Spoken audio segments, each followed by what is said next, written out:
Hi, good afternoon, everyone, and welcome to our webinar this week. My name is Liz Mangus, Literacy Specialist with Saddleback Educational Publishing. Thank you so much for joining us. As you are logging in, if you could locate your control bar, that is found at the bottom of your web browser window, and that is where you will find the chat, the Q&A, and the live transcript option. So if you want to chat with us today, which we always encourage, of course, you can go ahead and click on chat and make sure that from the drop-down area, you select everyone and then go ahead and enter in your comment. In fact, I encourage you to do that right now, actually. Go ahead into the chat and click on everyone and then let us know where you are joining us from. If you have questions as we go throughout our session today, please go ahead and put those in the Q&A area. And then if you would like to take advantage of subtitles, you'll want to click on live transcript and then show subtitles. Tina Bean is back with us today, and she is with Sideless Education. And this is where you can find both Saddleback and Tina on Twitter and Sideless Education, of course. So we always encourage you to follow us and say hello and let everybody know that you are joining us for this conversation today. With that being said, we'll get started in just a couple of minutes, but let's say hi to Tina and check in with her. It's been a while since she's been here. So how are you today? I'm really good. How are you? I'm okay. It's been an okay day and the weather is starting to warm up, which is always pleasant. So can't complain. What Liz is not telling y'all is that we both have pet drama and like her dog is mangled and my cat just dehydrated herself. I don't even know what's going on. So we're okay despite our pet. Yes. Everything is moving right along. So let's go over to the chat and see who's here. We've got Jennifer from Wyoming and Chelsea from Texas. Well, Chelsea, you probably know that Tina and I are both in Texas. So it's nice to see you. Anna Maria is here and Tamara from Romania is here. Welcome. And Robert, of course, Robert Kim is joining us from Long Island. Good to see you here again this week, Robert. So he's a loyal Saddleback webinar attendee. We always like to see him here. So for those of you who are jumping in, if you could go ahead to the chat and click on everyone and then let us know where you are logging in from, we would greatly appreciate that. So Tina, you have a book out that's science related, right? Is that new-ish? Well, I don't know. When did Stephen and I publish? It's like kind of not knowing when your kid was born. Although I think it's only slightly less painful, so maybe that's why I forgot. We've had it for a few years, but Dr. Stephen Fleener, my partner, does most of our work around it. So I do a lot of our social studies, and I focus on that more. So today we'll be talking about things that work in both disciplines, but our focus is on science. So all right. Oh, excellent. And I think that this is not your first time on a Saddleback webinar. So I think most of our attendees know who you are and know of Sideless Education. And probably I actually have your books, I would guess. So, and if you don't, you should definitely check those out, everybody. All right. So it is just about time to get started. Our topic today is maximizing language opportunities for our multilingual learners, specifically with science. And as Tina said, she'll be talking about things that work in both science and social studies, but the focus today is in fact science. So Tina, if you don't know her, is an educator, an author, and a consultant with Sideless Education here in Texas. And she has authored a couple of books around language strategies and instructional strategies with science and social studies, which you will see pictures of them on her slides. So you'll become familiar with them very soon. Well, I think that is 3 o'clock Eastern time. So it is time for me to turn it over to you. Welcome. Thank you for being here and take it away. all right. I am so excited to be with y'all. And I love seeing where everybody is from. And I think so far, most of y'all are comfortable with the fact that I say y'all. I see a lot of Kentucky and fellow Southerners, so I can't avoid the y'all. So let's all embrace it. And then Liz has turned off. You're good to go. My slide must be good. So let's keep on keeping on. Yes, we see it. Right. It looks good. Perfect. All right, so we're going to go ahead and get started. So I'm really excited to get the chance to talk to y'all about some of our best practices for maximizing language opportunities that are specific to supporting multilingual learners and specific to science. So this has all been designed around a particular content area. That said, the best practices we're going to talk about today are applicable outside of that arena. So if you're not a science specialist, hopefully you'll still find quite a few things you can take away from today. I want to go ahead and warn you that I am exhausted. Liz and I are both exhausted. It's been a week. I bet you have had a week as well. So I'm going to be relying on y'all in the chat more than I have in previous sessions, because previously I've had a lot to say about myself and my life, and my hopes and my dreams and my cat. But this time I would like to hear more from y'all. So while I'm going through these first couple of slides, if you need to get a cup of tea or, stand up for a minute and move around a little bit to get ready, I would really appreciate you doing that so you're ready to share in the chat in just a minute. One thing I always say is that if you've been sitting for a while, and I apologize if I've repeated this a couple of times, but I tell this to everybody I talk to.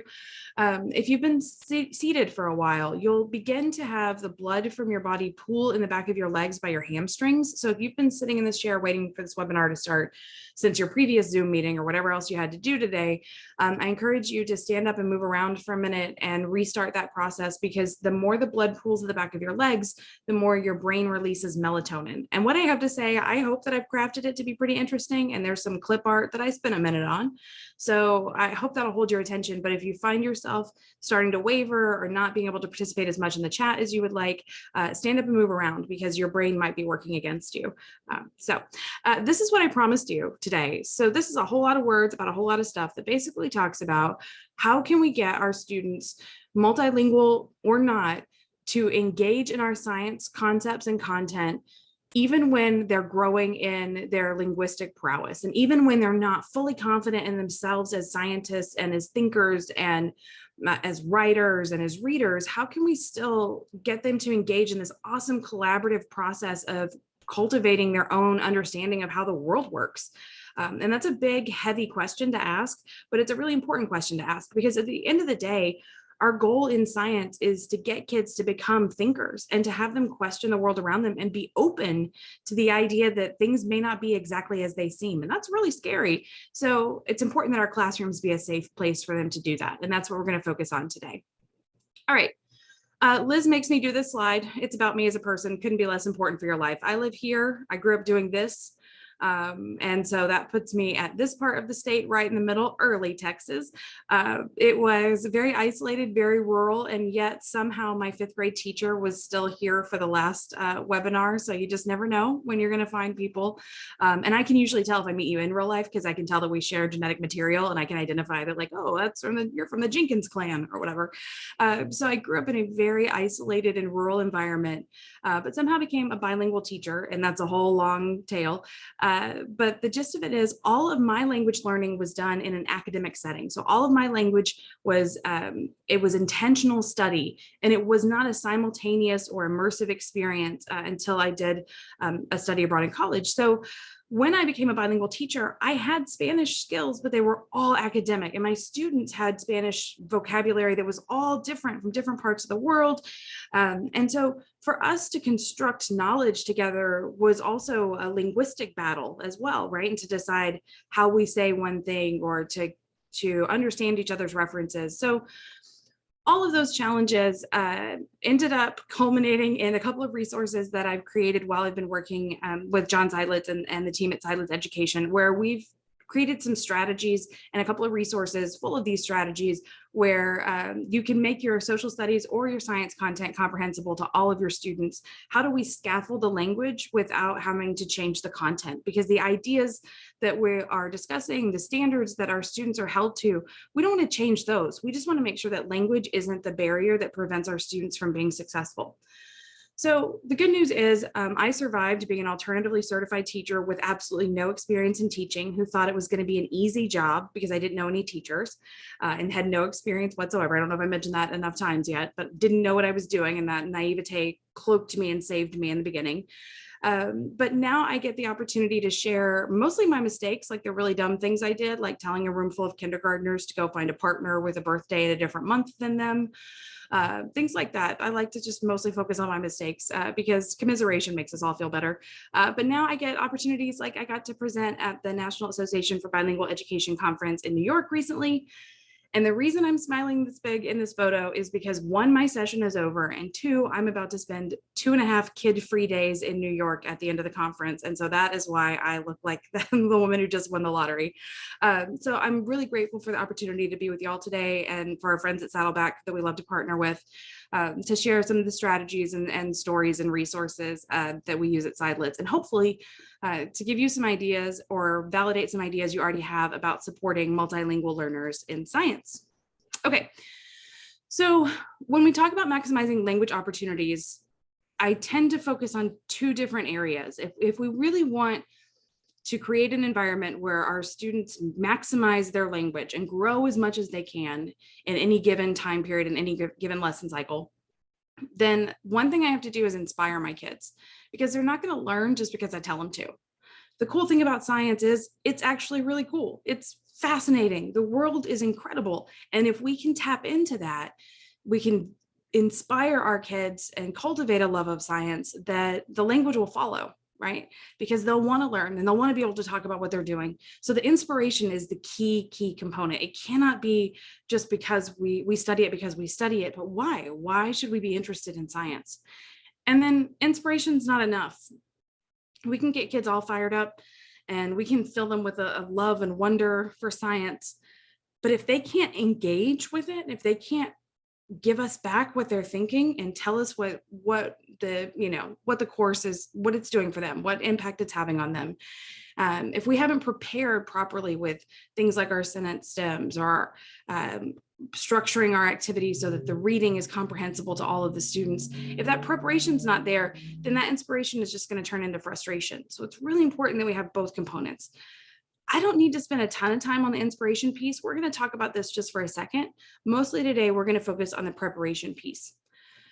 I think I gave you enough time. That was quite a few minutes of me talking about myself and my hopes and my dreams and all that, so that you had time to grab your tea or whatever to go through the stages of grief about the fact that this one's going to be a little more interactive. And I really want to hear from you in the chat, so that I can ask y'all, why do you think that we should study science at all? Why do we think of science as one of our 4 key core components, or content areas? We think social studies first, right? All of us? No, just me? Okay, social studies first. And then very, very, very closely followed by science. I would say science first, but Dr. Fleener couldn't join me on the webinar, so I'm going to say social studies. He should have been here if he wanted to defend himself.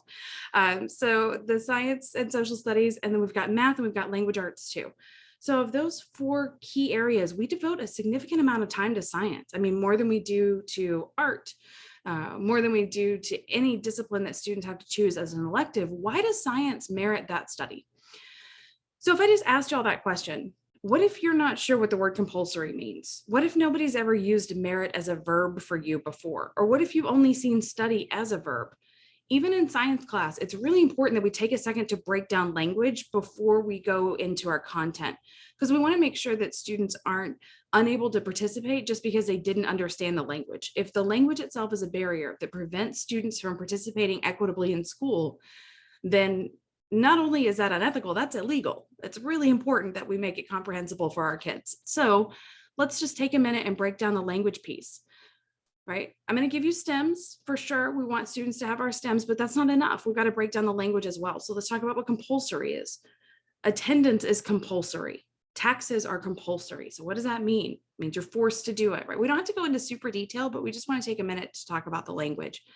And then we look at the word study. And okay, I'm seeing it repeated. If I'm a multilingual learner, okay, it's study there and a compulsory study here. That looks the same, but now I'm going to use should study and to study. And those are 2 different versions and those are verbs.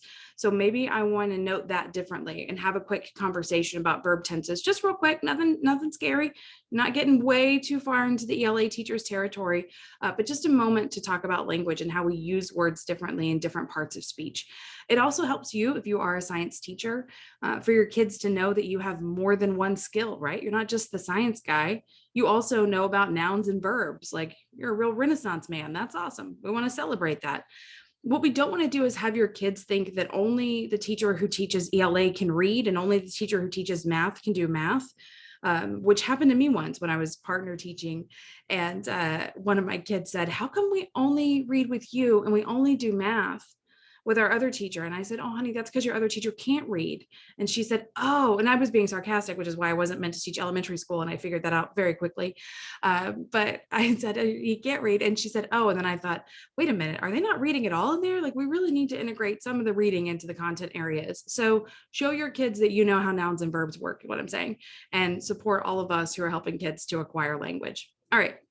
If you would, in the chat, take just a minute to complete one of these stems, and I'll give us all a break from my voice for a second.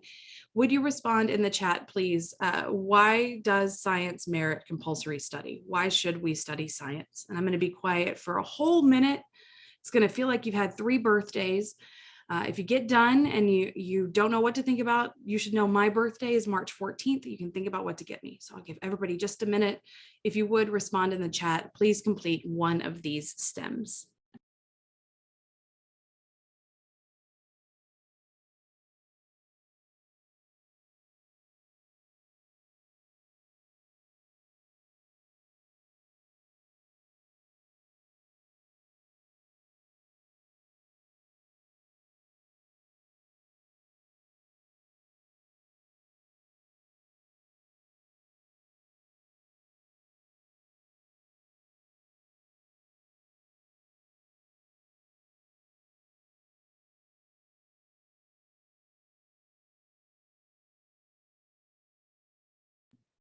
These are really good answers. Thank y'all.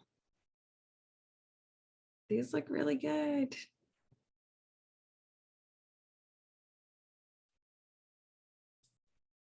And I can tell that Liz was worried that y'all might not be here for me in my moment of need with the chat. So she responded too. Thank you, Liz.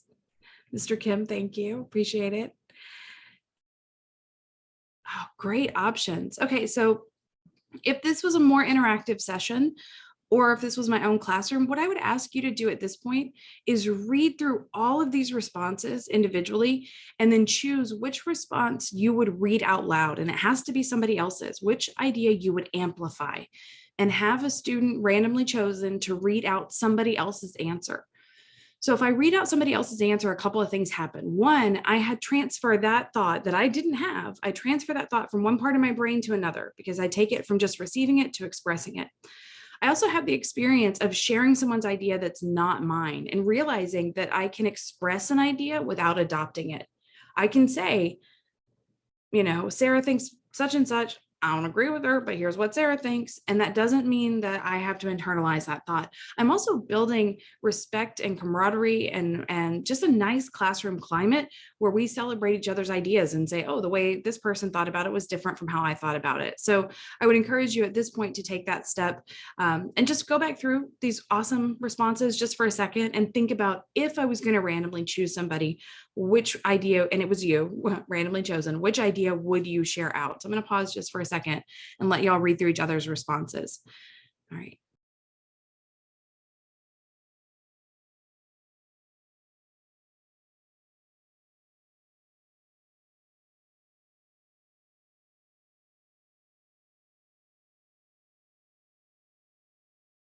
All right. Good job. Thank y'all for showing up for me. I appreciate it.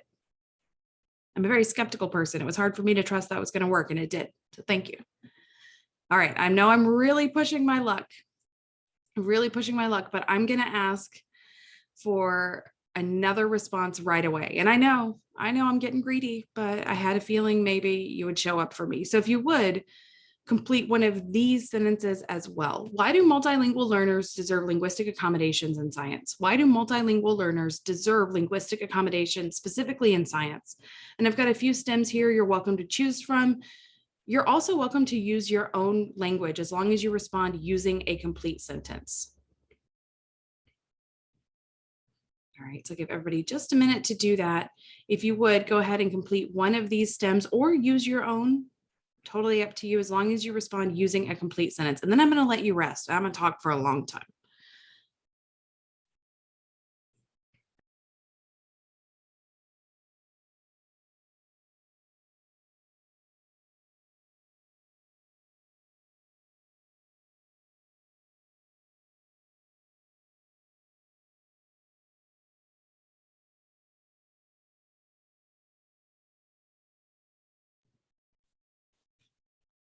Maybe think about the challenges that language poses in science. I'm not trying to steer you too directly into our next slide. I really just pushed you right into that lane. But why is it important that we provide linguistic accommodations specifically in science?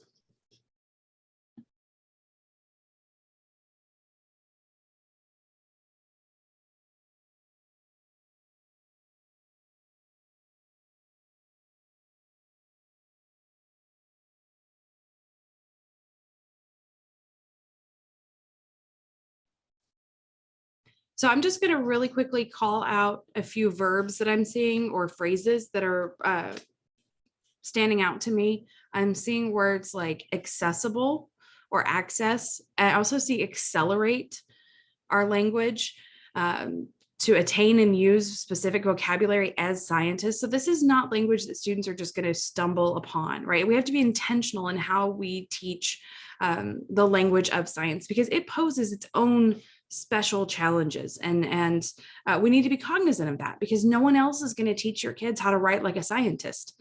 That's going to happen in the science discipline. So those of you who are still responding, keep on keeping on.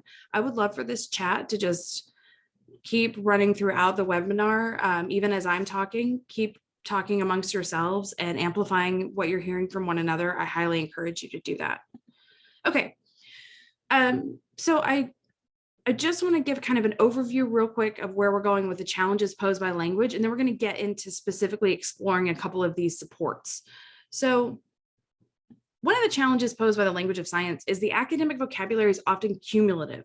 It doesn't mean it gets bigger though, right? We may talk about the parts of a cell, and then we may take that cell and put it in a bigger group, and then we may take that group of cells and put it into a bigger group. And if I lose the language somewhere along the way, then my chain of understanding breaks down. Or maybe I'm going to start with something huge like a galaxy, and I'm going to bring it all the way down to like you, because you are made of stars. And if no one's reminded you of that today, you need to hear it. So whichever direction I'm going, my vocabulary is cumulative. It's building on the terms that came before. And so that's really traumatic if I didn't get that lesson last year in a previous class, or I've moved schools, or something has happened, then I may not have the language I need for that vocabulary. So the way that we support that linguistically is we provide very structured conversations where we say the student with the darkest shirt is going to share first, and here are your stems. And then the student with the lighter shirt is going to share, and here are your stems. And we're going to put all the language that you need that's not from right now, all that language that's cumulative, we're going to put that into the stems. One of the most important non-linguistic supports that we're going to provide in order to build vocabulary is wait time. And I'm about to go to town on that, so I'll come back to it. Another challenge posed by language is how perfunctory the academic writing style is. So school already, the language of school is already pretty perfunctory. We're very task-oriented and task-based in the way that we use language at school. So kids who use a lot of detail, who have a ton of explanation and a lot of voice, their writing doesn't usually translate well into science, not naturally anyway. That narrative style sometimes doesn't fit with the perfunctory style of scientific writing. So the paragraph frames that we provide when we have students do their expressive form of whatever they've internalized from our lesson today, those frames are a way for us to show kids a different way to write. That doesn't mean the narrative style is wrong. It has its place. It's very, very important. And in fact, science needs narrative writing as well, because narrative is how we learn. It's how we store information, is story-based. But at the same time, we're communicating facts, or facts as we understand them right now, that is subject to change, which is one of the best things about science, is when we get new information, we change our minds. That's amazing.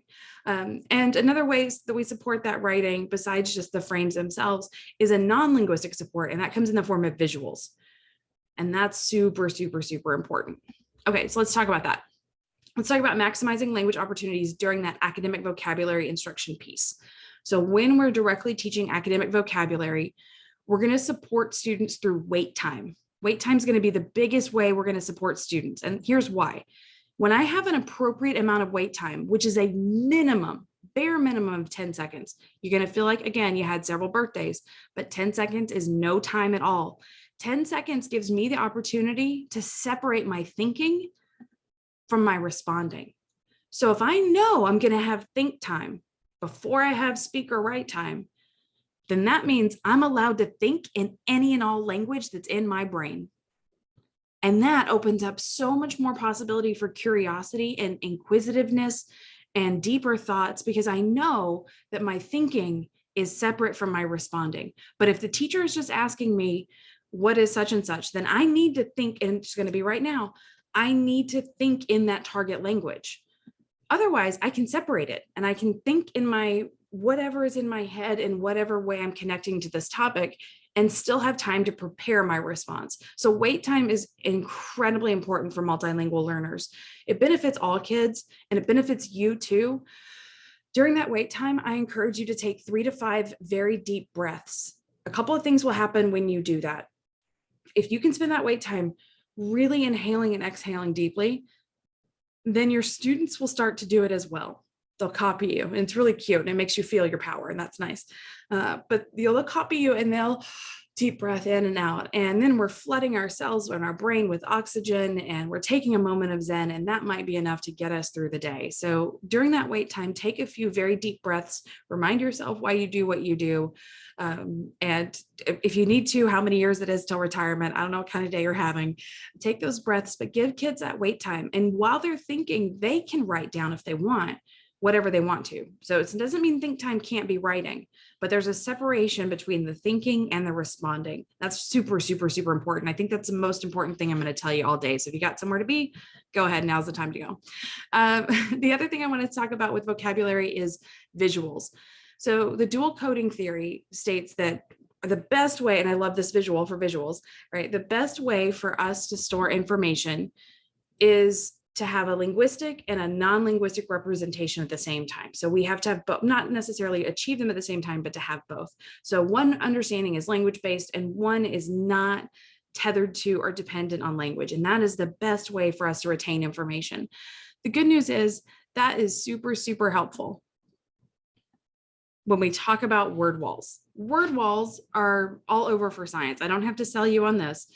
So that theory is super helpful when it comes to internalizing our academic vocabulary around word walls. I just want to encourage you, when you're thinking about how and when and why, there are a few things that we suggest you consider.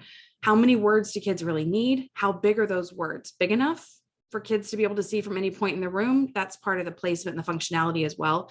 And then making sure you include those visuals. I first saw this picture. We've had this picture at Sidelitz for I don't even know how long. I bet the person who drew it, if they were, this looks like a maybe, early middle school, possibly, or me, either way. They're probably 10 years older now than they were when they made this drawing, but it's still stuck in my mind. And when I hear the word gravitational, I see this image. So that's really, really helpful for me. Here's a couple more images that we've seen around Texas and other states. Other consultants from Sidelitz get to go other places. I stay mostly in Texas. I think it's the rural part, the fact that I say y'all a lot. But if y'all want to bring me out to Kentucky, I'm obviously very comfortable with you. So here's a couple more things you want to consider. Maybe you want to categorize just simply by the term itself, everything to do with electrical, or you want to do something that's a little more cohesive, like the properties of matter, and a little more, then you want to separate it out. So you want to make sure that your structure in some way incorporates the way that you're delivering the information, if that makes sense. So we want to make sure that our structure connects to our instruction itself. And so the word wall becomes a support for all students at all times in the class, and also allows them to kind of combat their own learned helplessness and know they have a place to go for support with their academic vocabulary. All right. So let's move on to this thing that drives me nuts, y'all. I know sometimes we have to do it. We have to do a whole group question by question review sometimes. But when I get to walk into a classroom and I see kids doing one question after the other, I know that it's highly unlikely they're actually retaining the information. They might be in that moment able to participate in the activity, but hearing what the teacher says when you say, well, remember about when we're studying this, that you've got to know such and such, they don't retain that part of it because they're not interacting with it enough. So if we're going to do a question by question review, if I cannot pry that out of your cold, dead hands, then let's do it in a way that's structured for maximizing language opportunities, okay? So the first thing we're gonna do is when we put up the question, we're gonna give kids a pay attention to list. And the pay attention to list is gonna include just a question or two that's crucial for them to understand in order to answer the question correctly. It's going to restate the problem, and it's also going to give them, again, that opportunity to ask themselves the questions they need to ask in order to be successful. Remember that at this point, we've got to have that wait time so they can separate their thinking from their responding. So that's super important. So when I put up the question, we're doing a whole group review. First thing I'm going to do is make sure they have a pay attention to list when they read it to themselves, and I give them plenty of wait time. Then I'm going to give them a chance to have a check-in conversation. And when they check in with their partners or their group, I'm going to also give them the opportunity to say, I don't know, but I know it's not B, because that's dumb. So in this stage, I want everybody to be successful. So even if they're not sure, they still have something they can say to their partner. I don't have any idea, but answer D, obviously ludicrous. And here's why. So we contribute in that conversation. And then after we've talked about it, so we've looked at the problem, we've had wait time, we've had think time, we've talked to somebody else, then I'm going to write down my choice. It's answer choice A, and I'm confident because blah, blah, blah, or I think it's A, but here's why I'm not sure. And if a student completes that part, the why I'm not sure, that can be incredibly helpful formative feedback for us to say, okay, if they're still wondering about this part, then maybe I need to revisit that, or maybe there's a way that we can go over that again that'll be a little more clear for everybody. So if we're going to do a whole question review at the whole group at the same time, let's give them something to pay attention to and that wait time. Let's give them a chance to check in with their partners and to say, I don't know the answer, but I can at least say, I don't think it's this, and then have them take ownership of which answer they think is correct. Okay, y'all are doing great. Hang with me. We're going to pause right here and reflect for a second. If you would, I've got 4 stems for you. The first 3 are really nice. And the last one is, I'm not sure I agree about such and such. And have you considered da, da, da? That's the one I'm really interested in. If I've said anything so far that you're like, I don't know about that, lady, I don't know, that doesn't resonate for me, then I would love for you to complete that stem, and that would bring me great joy. Otherwise, any of the other ones are great too. If you would just complete one of those stems in the chat, either made me think, before I thought, but now I'm wondering, or I really need to tell my co-teacher, best friend, or houseplant, blah, blah, blah. Or I'm not sure I agree about, have you considered ... I'll give everybody just a minute to respond. Thank y'all so much.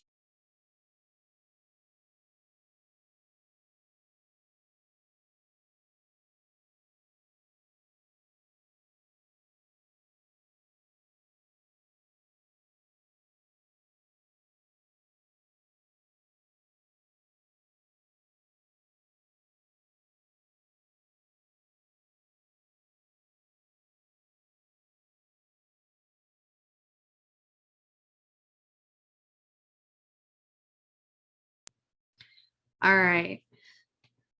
We are coming to the end of our time together. I want to show y'all how I would do this next. This is great. The next stop for us would be to have kids respond this way. And in the interest of time, we're not going to do this one. But the next step is to have students using each other's names. This is important. To either amplify somebody's thought, agree with somebody, ask them to elaborate, or my favorite, I'd like to respectfully disagree with so-and-so about, from my perspective, ... That's my favorite one. We've got to teach kids how to respectfully disagree, because often we will find consensus if we just keep looking, if we just ask a couple of questions.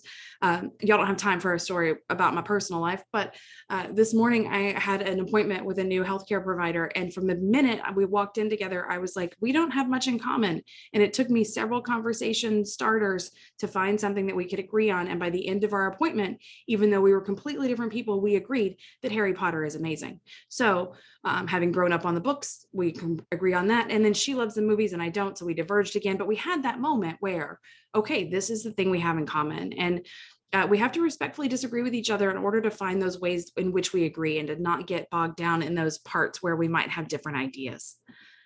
All right. Our goal when it comes to maximizing language opportunities for kids also is to have them question. We really want kids to question. Lots and lots of questioning happening in our classrooms. And our goal is to raise more questions than we've given answers. Fuller Albright, who was I want to say phlebotomist, but I don't think that's right. He's a scientist who hopes he's raised more questions than he's given answers. And that's what I hope for as well today. Want to leave y'all with, this is in the handouts, so don't worry if you don't get it right now, this is a way my partner, Dr. Stephen Fleener, in our resource structured closed questions and turn them into open-ended questions. He has a lot of work around that. So if you're interested in that topic, I highly encourage you to seek out his work around questioning because it's really powerful. And then finally, when we maximize opportunities, we want to shelter instruction. And sheltering instruction means making our content comprehensible and developing academic language. And that's our goal. We want to make our science concepts and content as comprehensible as possible. But at the same time, our goal is to develop academic language. And putting those two together, we can shelter instruction and maximize opportunities for all of our kids in ways that are essential. So just a quick reminder about the challenges posed, the linguistic supports we offer, and the non-linguistic supports as well. All right.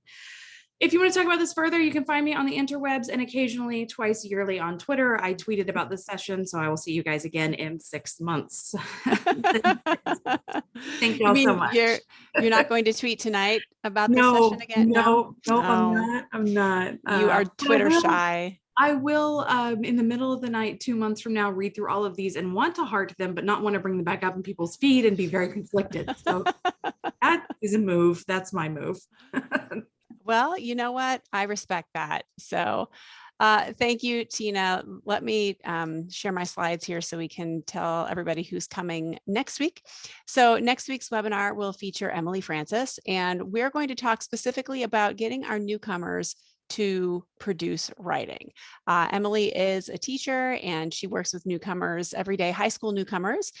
So she's going to share her tips and ideas, and she would very much like for you to come and join this conversation and share your tips and ideas as well, so that everybody can leave hopefully with something new to try.